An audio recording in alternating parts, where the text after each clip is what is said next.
Hola, bienvenidos a iCafé Online.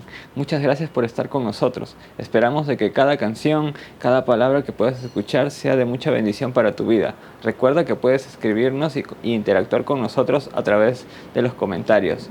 De nuevo, muchas gracias por estar con nosotros y esperamos que lo disfrutes.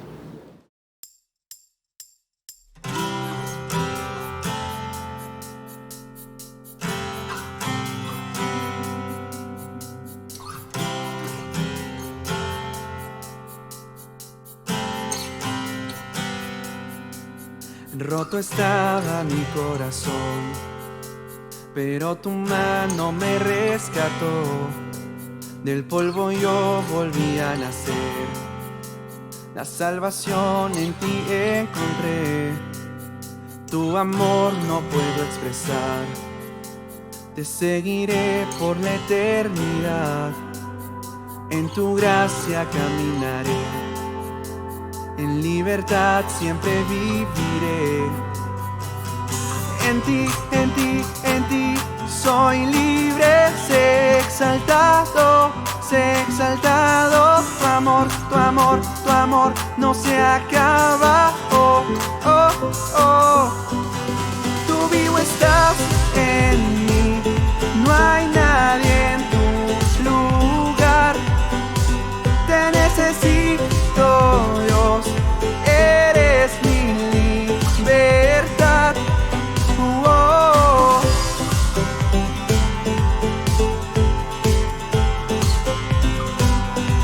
Oh.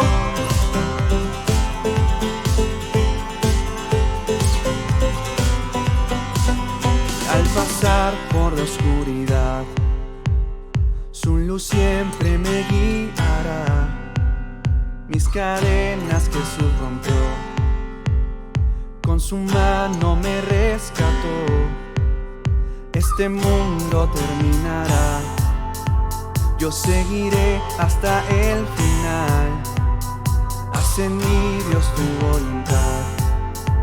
Venga tu reino a este lugar. En ti, en ti, en ti soy libre. Sé exaltado, sé exaltado. Tu amor, tu amor, tu amor no se acaba. Oh, oh, oh. Tú vivo estás en mí. No hay nadie en tu lugar. Te necesito, Dios. Eres mi libertad. Oh, oh.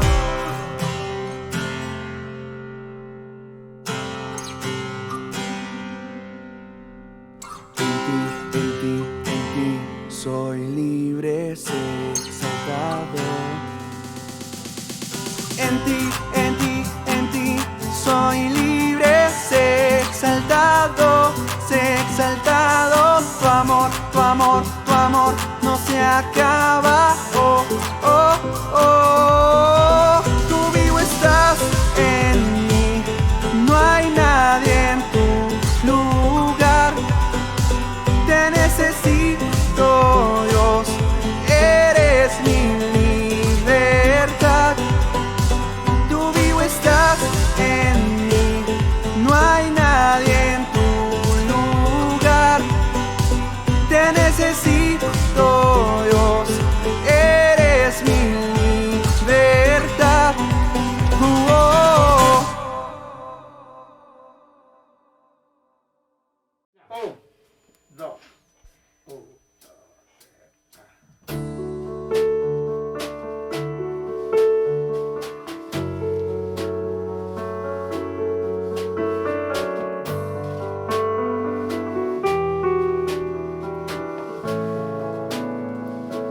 Dame una fe sencilla, como risa de niños cuando juegan, como gota de rocío que se rueda, como cruz de rústica madera.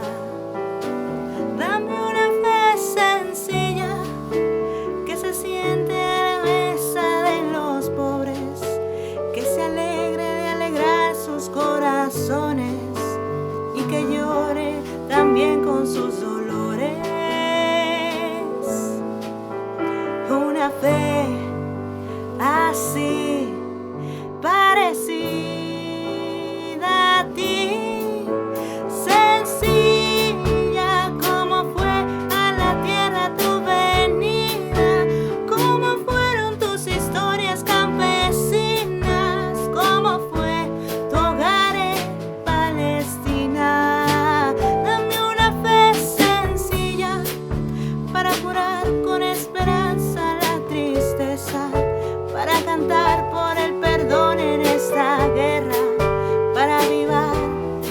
pavido que humea. Dame una fe sencilla que no le da espacio a la mentira, que no logra acomodarse a la injusticia y no calla en lo que sabe que da vida.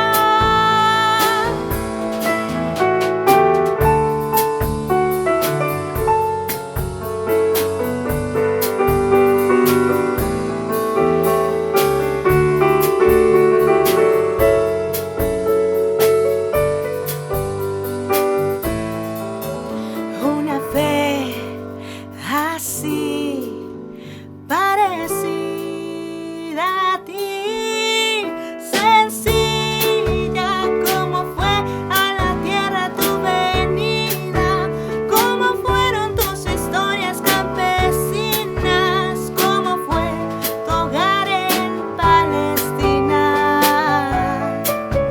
Sencilla como tu mirada compasiva, como aquellas aldeas recorridas, como el amor que te llevó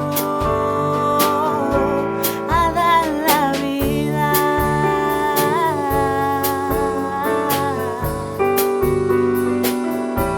A dar la vida. A dar la vida.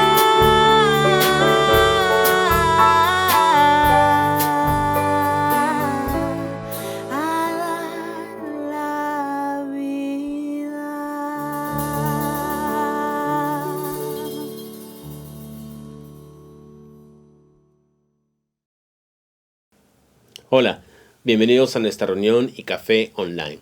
Estamos como siempre muy contentos de poder seguir conectados a través de este medio. Recuerden que además de nuestro canal de YouTube, donde pueden ver la reunión completa, tenemos específicamente esta parte de la reunión que es la reflexión, el mensaje, por medio de nuestro podcast y Café Iglesia, el podcast que está disponible en cualquiera de las plataformas que suelas usar para los podcasts. Y además es una buena manera de compartir también este mensaje con otras personas. Si estás en la ciudad de Lima, nos encantaría conocerte. Nos reunimos cada domingo a las 11:30 de la mañana en el Teatro Mochagraña, en la avenida Sáenz Peña 107, en el distrito de Barranco. Allí también tenemos una galería de arte y llevamos a cabo actividades culturales a lo largo de la semana. Y si estás fuera de Lima o un lugar alejado, bueno, escríbenos. Igualmente nos gustaría saber de ti y conocerte. Ahí tienes los correos electrónicos donde puedes contactarnos, y también nuestras páginas en Facebook e Instagram y Café Iglesia. Nuestra sociedad está acostumbrada a escuchar las historias de éxito contemporáneas.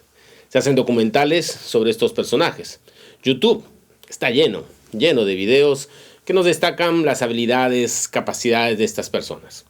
Generalmente se destaca en estos casos de éxito la capacidad de crear grandes empresas, hacer grandes sumas de dinero, formar imperios desde abajo y tener una visión que lleva a estas personas a ser personajes de nuestra era. Elon Musk, Mark Zuckerberg, Jeff Bezos, Steve Jobs, que ya falleció, etc. En el mundo del arte sucede algo parecido. Quienes logran fama, reconocimiento, premios, conciertos llenos, acceso a las grandes galerías, en el caso de artistas plásticos, son reconocidos como figuras de éxito. Y así en cada campo de la vida. No hay duda que nuestra cultura alaba y engrandece a quienes triunfan de acuerdo a los estándares de hoy. Obviamente no estoy diciendo que muchas de las cosas que hacen estos personajes no sean valiosas. En algunos casos puede haber debate y controversia, no vamos a hacer generalizaciones. Y frente a todo este escenario actual que nos bombardea y que de alguna manera va moldeando nuestra mente, estamos quienes somos seguidores de Jesús. Y es innegable que siempre habrá una lucha interna entre los valores de la sociedad en que nos ha tocado vivir y los valores del reino. No siempre se contradicen, pero no siempre están alineados. Y quiero que veamos un personaje del Nuevo Testamento que de la perspectiva bíblica, de la perspectiva bíblica, podríamos llamar un personaje de éxito. Alguien que empezó desde abajo y llegó muy lejos. Un personaje apasionado y enfocado, que supo plasmar en su vida todos los valores que tenía y dejar un legado al punto que hasta ahora, casi 2000 años después, seguimos hablando de él y estudiando su vida. Este personaje aparece en el libro de los Hechos. Como saben, esta sección del Nuevo Testamento, que está justo después de los Evangelios, que relatan la vida y ministerio de Jesús, describe lo que fueron los primeros años de la iglesia. Cómo los seguidores de Jesús empezaron a cumplir esa gran comisión o tarea de llevar el mensaje del Evangelio. Las buenas noticias de cómo Dios ha enviado a Jesús para dar su vida por nosotros y salvarnos.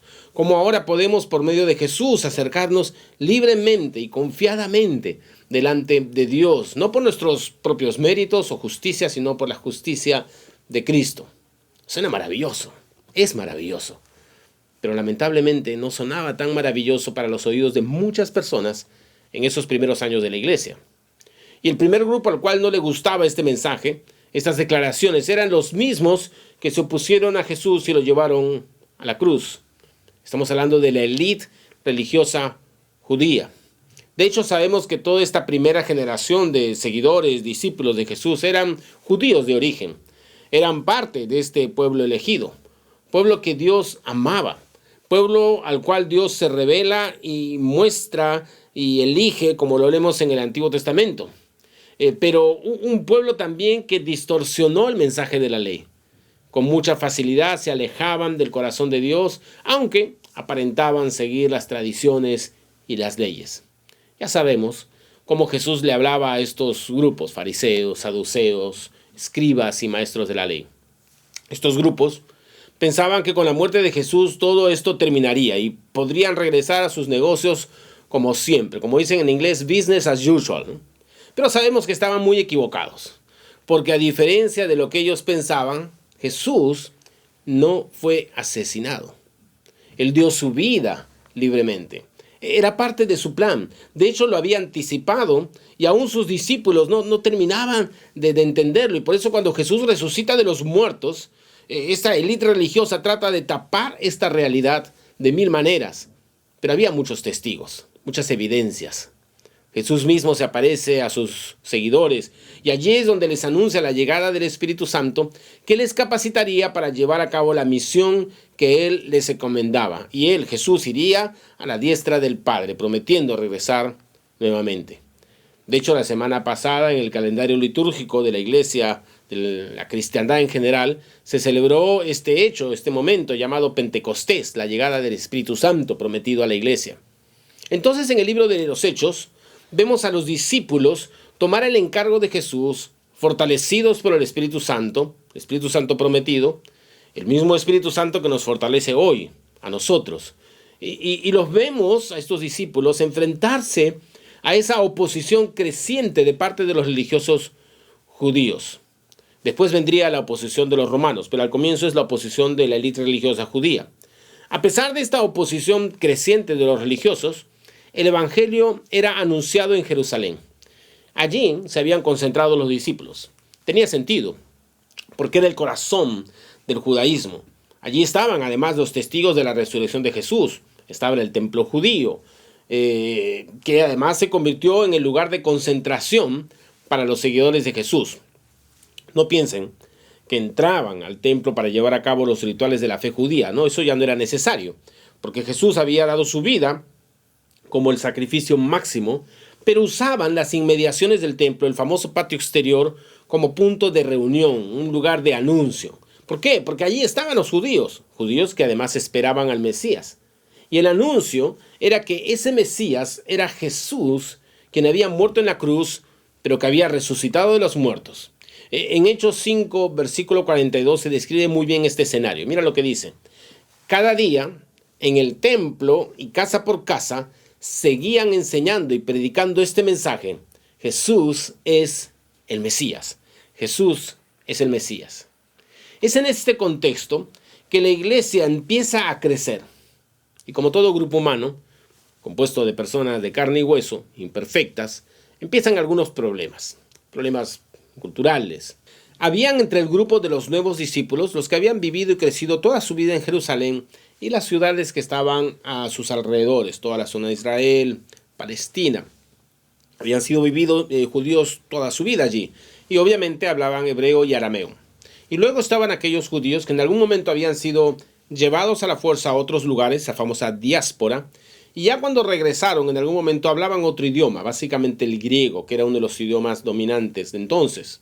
A este grupo de judíos se les llamaba helenistas por esa herencia griega. El caso es que estos helenistas, estos judíos que habían venido de la diáspora, sentían que sus viudas no eran atendidas.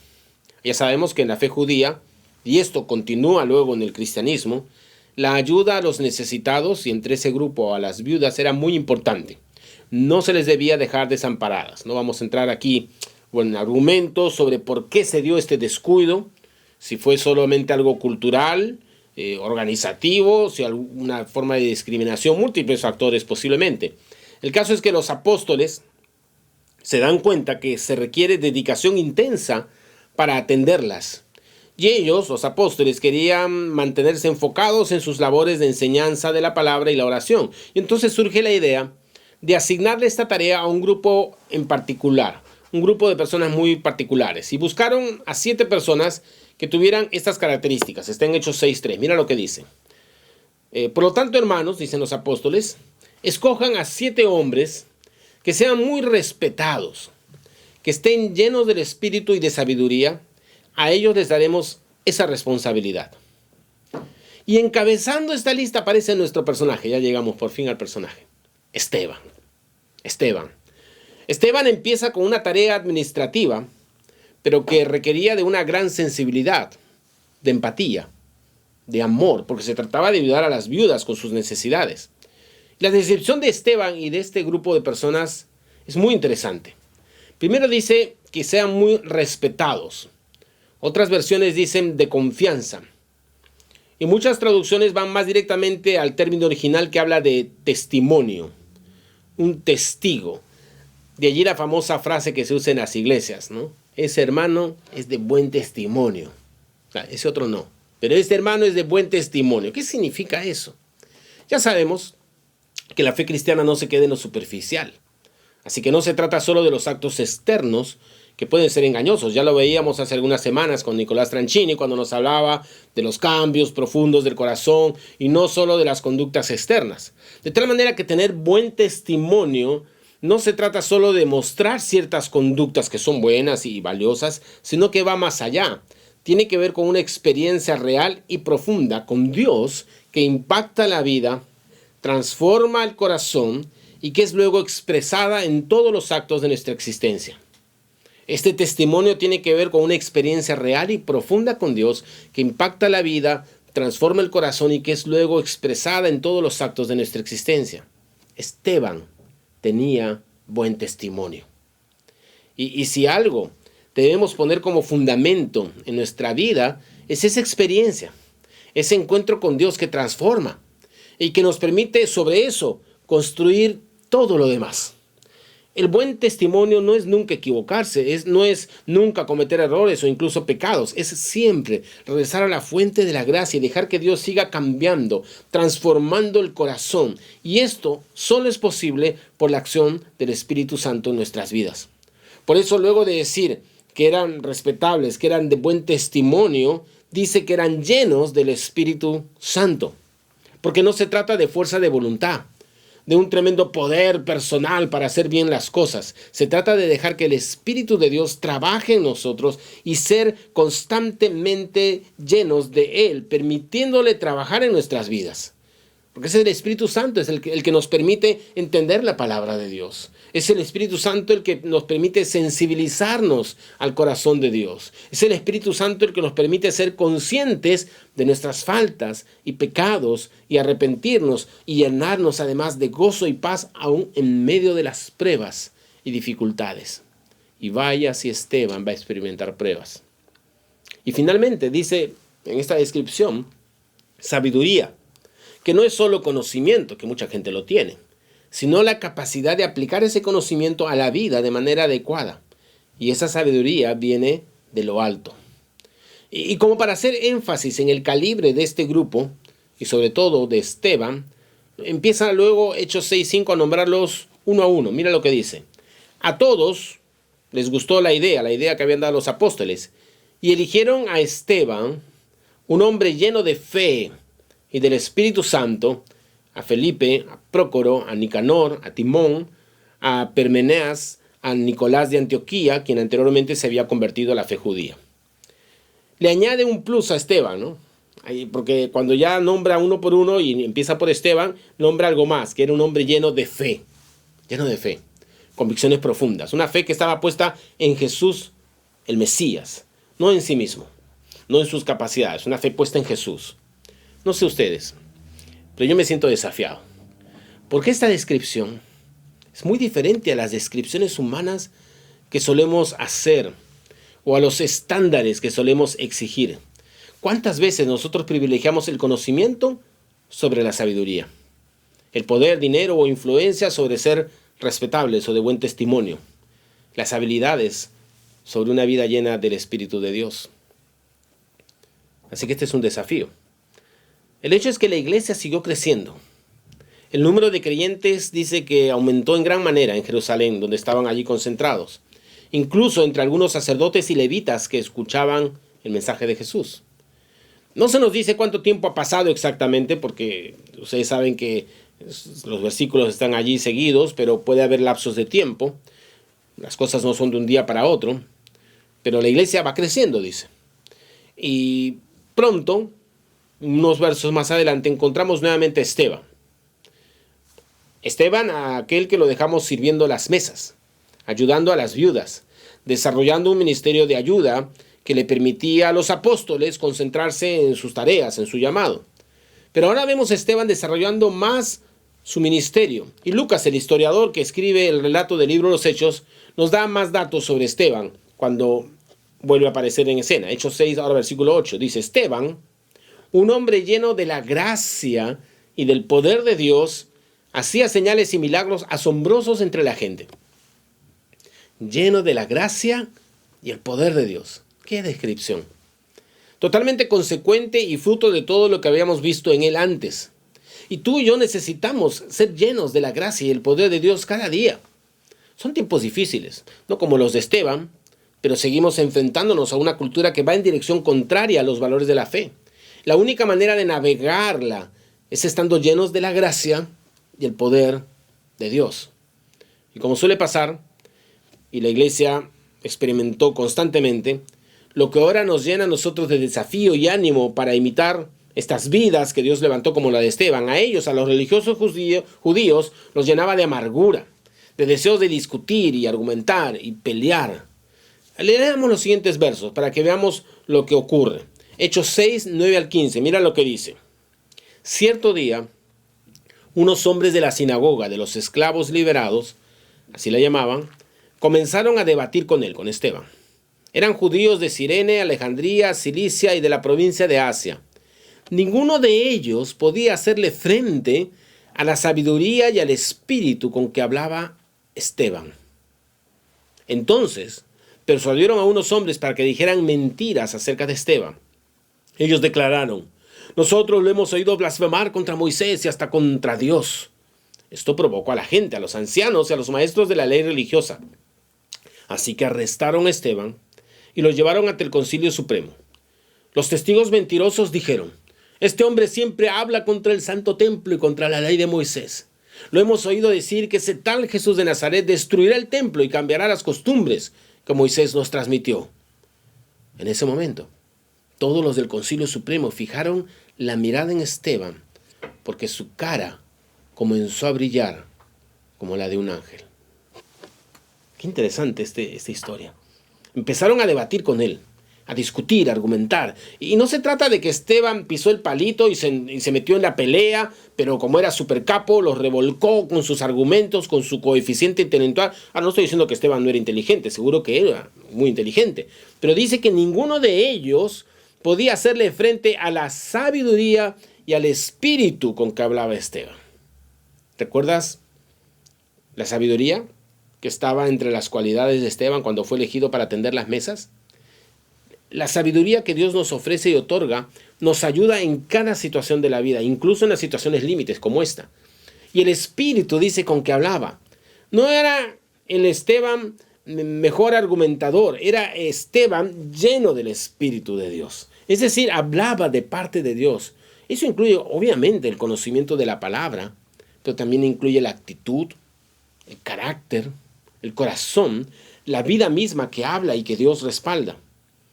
Y ante eso, no podían hacerle frente. No podían. Y si vamos a dar testimonio del Evangelio a esta generación, tenemos que hacerlo hablando y relacionándonos con ellos con la sabiduría y el Espíritu.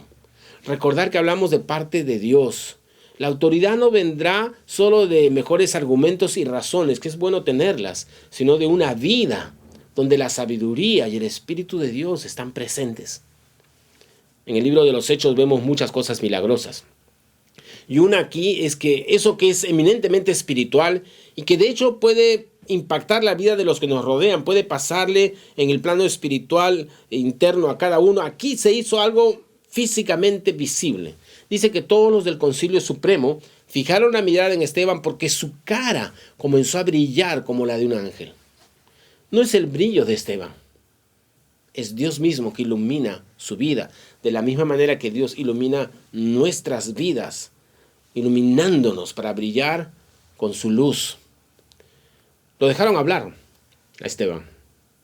Y no tenemos tiempo para analizar todo lo que dijo. Es largo. Cubre prácticamente todo el capítulo 7 de Hechos. Es enorme lo que dijo. Es muy bonito. Vale la pena que lo leas en casa. Pero algunos ya saben que lo que dijo Esteban no fue del agrado de los religiosos. Súmale a eso las falsas acusaciones. Y mira lo que pasó finalmente. Vamos a leer estos versículos. Son muy dramáticos. Hechos 7, 54 al 59. Dice así. Los líderes judíos se enfurecieron por la acusación de Esteban y con rabia le mostraban los puños. Pero Esteban, lleno del Espíritu Santo, fijó la mirada en el cielo y vio la gloria de Dios y vio a Jesús de pie en el lugar de honor a la derecha de Dios y le dijo, miren, veo los cielos abiertos y al Hijo del Hombre de pie en el lugar de honor a la derecha de Dios. Entonces ellos se taparon los oídos y con las manos y empezaron a gritar. Se lanzaron sobre él, lo arrastraron fuera de la ciudad y comenzaron a apedrearlo. Sus acusadores se quitaron las túnicas y las pusieron a los pies de un joven que se llamaba Saulo. Mientras lo apedreaban, Esteban oró, Señor Jesús, recibe mi espíritu. Cayó de rodillas gritando, Señor, no los culpes por este pecado. Dicho eso, murió. Esteban se convierte en el primer mártir de la iglesia, dando su vida por causa del Evangelio. Y aquí es donde uno se confronta con las cosas. No solo porque nos cuesta ponernos en su lugar, sino porque bajo los estándares de nuestra cultura uno diría, pero ¿qué pasó? ¿Por qué no lo libró Dios? ¿Cómo alguien tan valioso puede morir así? ¿No estaba lleno del poder de Dios? Y aunque muchas cosas no las podemos entender, no olvidemos que en medio de todo Dios sigue en control y soberano. Esteban cumplió el llamado de Dios, fue fiel, hizo lo que debía hacer. No significa esto que todos experimentaremos este tipo de situaciones, aunque te sorprendería saber cuántos cristianos siguen sufriendo como mártires, como Esteban, y en un rato hablaremos de eso. Pero lo que no cambia y que se convierte en la base y el sustento para todo lo que puede venir en la vida y el propósito de Dios para ti, es esa vida bajo el poder del Espíritu de Dios, llenos de sabiduría, transformados día a día como Esteban, llenos de su gracia. Con eso en la vida se puede cumplir lo que decías David, ¿recuerdas? En el Salmo 23, versículo 4. Aunque pase por el valle de sombra de muerte, no temeré mal alguno porque tú estás conmigo. Tu vara y tu cayado me infunden aliento. Esteban dio su vida con los ojos puestos en Jesús, literalmente, y tuvo una oración final. Señor, no nos culpes por este pecado. Jesús dijo algo similar en la cruz. Te hago una pregunta. ¿Contestó Dios esta oración final de Esteban? ¿Contestó Dios esta oración última, final de Esteban? ¿O fue que Dios dijo, no pues Esteban, yo voy a destruir a todos estos con mi juicio, voy a vengarte, al final será la condenación para todos los que te han hecho tan gran mal, Esteban? No, ese no es el corazón de Dios. Si lo fuera, no habría enviado a su Hijo Jesús a dar su vida por ti, por mí. Esteban había entendido el corazón misericordioso de Dios, que ama sin medida. Y en su momento final, mientras estaba siendo apedreado y sufriendo las heridas, pide que sean exonerados de la culpa, que sean perdonados. No tenemos manera de saber lo que pasó con cada uno de los que estaban allí, pero de uno sí sabemos. Uno que fue uno de los instigadores y autores intelectuales de todo esto. Un joven malo, perseguidor, cruel y enemigo de Jesús y sus seguidores. Lo mencionan allí, Saulo. Pero la oración de Esteban fue escuchada por Dios, y uno de estos asesinos, Saulo de Tarso, es alcanzado por la misma gracia que llenaba la vida de Esteban, y es transformado luego en el apóstol Pablo, el gran apóstol Pablo. Dígame si la vida de Esteban no fue acaso usada por Dios. Que Dios nos ayude a vivir una vida rendida a los pies del Maestro. Vendrán pruebas, dificultades. Espero que no lleguen persecuciones como las de Esteban, pero no importa lo que pase. No importa por lo que tengamos que atravesar, podamos vivir como Esteban, llenos de la gracia y el poder de Dios. Vamos a orar. Señor, gracias por estos relatos impactantes, Señor, de la vida de hijos tuyos, como en este caso Esteban, lleno de gracia, lleno de tu espíritu, lleno de poder. Que vemos, Señor, cómo te sirvió en tareas sencillas, pero luego, Señor, con gran manifestación de poder, de amor, de gracia, aún dando su vida. Gracias, Señor, por el desafío que significa el testimonio que Él daba, la manera en que impactaba en la vida de las personas, la manera que Él logró entender tu corazón. Y, Señor, en nuestras capacidades humanas jamás lograremos entender la dimensión del impacto de esa vida en tu iglesia, no solamente en esa generación, sino a lo largo de las generaciones, empezando por la vida de Pablo, que estuvo allí cuando él era apedreado. Señor, úsanos como tú quieras, úsanos donde estamos, sosténnos en medio de las dificultades, de cualquier oposición, de cualquier dificultad, de cualquier reto, que podamos vivir, Señor, como vivió Esteban, llenos de tu gracia y de tu poder, sostenidos por esas vidas, llenos de tu Espíritu Santo, no en nuestras fuerzas, no en nuestros recursos, sino en recursos que vienen de ti. Te damos la gloria, Señor. Te alabamos en el nombre de Jesús. Amén. Amén.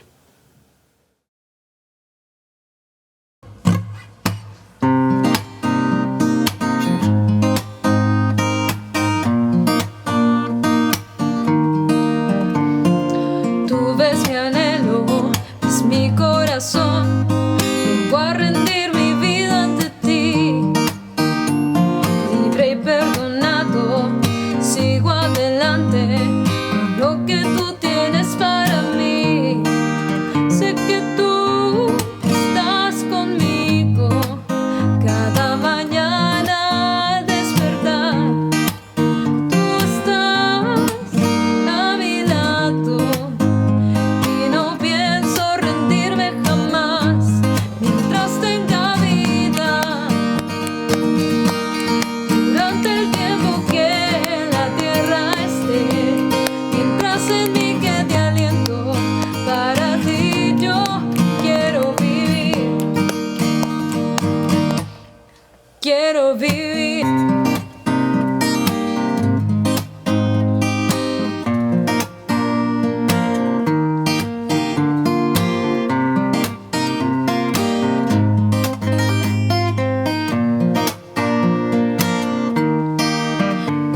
Las tormentas vienen y la lluvia cae, mas bajo tu gracia estoy.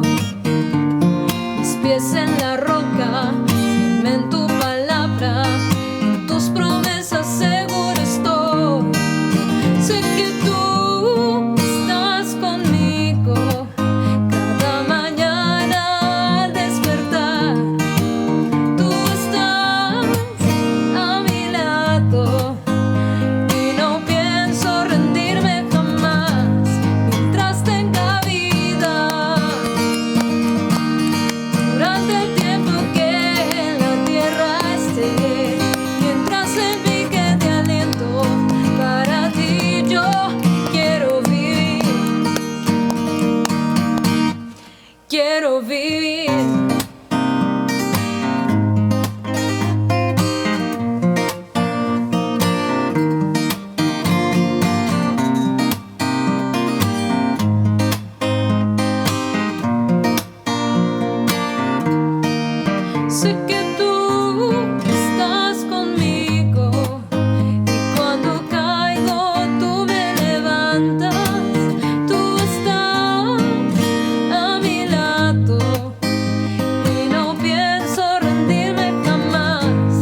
Muchas gracias por estar con nosotros. Recuerda que puedes seguirnos a través de nuestras redes sociales como iCafé Iglesia. Además, también tenemos un correo electrónico. Recuerda también de que ya tenemos reuniones presenciales en el distrito de Barranco, así que si estás por Lima, puedes acompañarnos a partir de las 11:30 de la mañana. También te hago recordar de que tenemos un link para pedidos de oración y acción de gracias, y además que tenemos un día especial para poder orar uno por otro. Esos son los días jueves a las 7:30 de la noche. Si quieres información de cómo poder unírtenos, también escríbenos a las redes sociales o al correo electrónico. También, si es que deseas tener algún tipo de información sobre nuestros eventos culturales, puedes tener todo ello a través de las redes sociales de iCafé Lima. Ahí podrás encontrar noticias sobre conciertos, exposiciones de pintura, en fin, todo tipo de actividades. Muchísimas gracias por haber compartido este tiempo con nosotros y esperamos de que tengas una maravillosa semana. Dios te bendiga.